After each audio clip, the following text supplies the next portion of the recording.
લોસાડી પ્રિન્ટિંગનું કામ કરતા ભારતીય નોટો પ્રિન્ટિંગ કરવા લાગ્યો, જેમાં ઉધના પોલીસે ₹100 દરની 259 ડુપ્લિકેટ નોટ સાથે એક ઈસમની ધરપકડ કરી વધુ તપાસ હાથ ધરી છે. હવે તો સુરતના કેટલાક લોકો ઓછી મહેનતે વધુ નફો રળી લેવાની લાઈમાં શું ને શું કરી બેસે છે. તેમાં ઉધના પોલીસ સ્ટેશન વિસ્તારમાં આવેલ ઉનપાટિયા ગુલઝારનગરમાં ભાડેથી મકાન આરોપી શિવનંદ પાલ ઉંમર 41 પોતે અહીંયા ભારતીય ચલણની નોટો છાપી રહ્યો છે.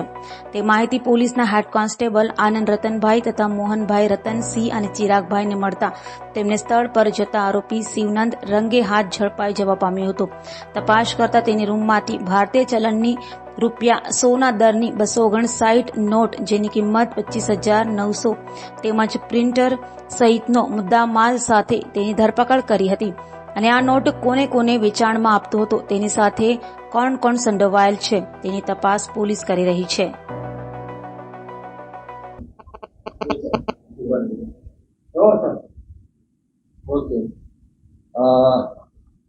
આજરોજ સુરત શહેરના ઉધના પોલીસ સ્ટેશન ખાતે હ્યુમન ઇન્ટેલિજન્સથી એક સુંદર કામગીરી કરવામાં આવી રહી છે, જેમાં ઉધના પોલીસને માહિતી મળેલી હતી કે અહીંયા વિદ્યાનગર જે શાક માર્કેટ છે તેની અંદર એક કિસમ ડુપ્લિકેટ નોટો વટાવે છે.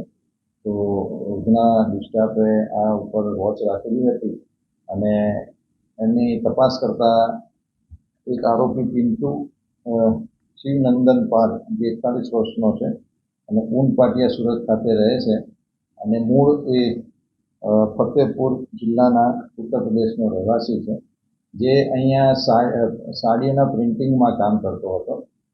અને એને આ પ્રિન્ટિંગનો જે અનુભવ હતો એના આધારે એણે ડુપ્લિકેટ નોટો બનાવવાનું એણે ચાલુ કરેલું હતું.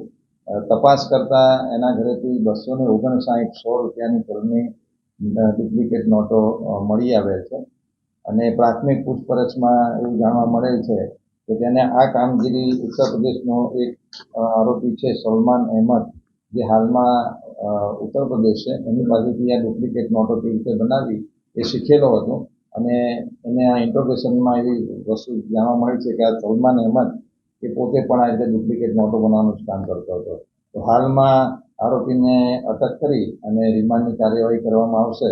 પ્રાથમિક પૂછપરછમાં એવું જાણવામાં મળેલ છે કે આ ₹100ની ડુપ્લિકેટ નોટો એ શાક માર્કેટ અને નાની છૂટક વસ્તુઓ પરચેસ કરતી વખતે દિવસના 1,500 થી 2,000 નોટો બતાવતો હતો અને ધીરે ધીરે માર્કેટની અંદર આ રીતે સ્પ્રેડ થઈ જતો હતો.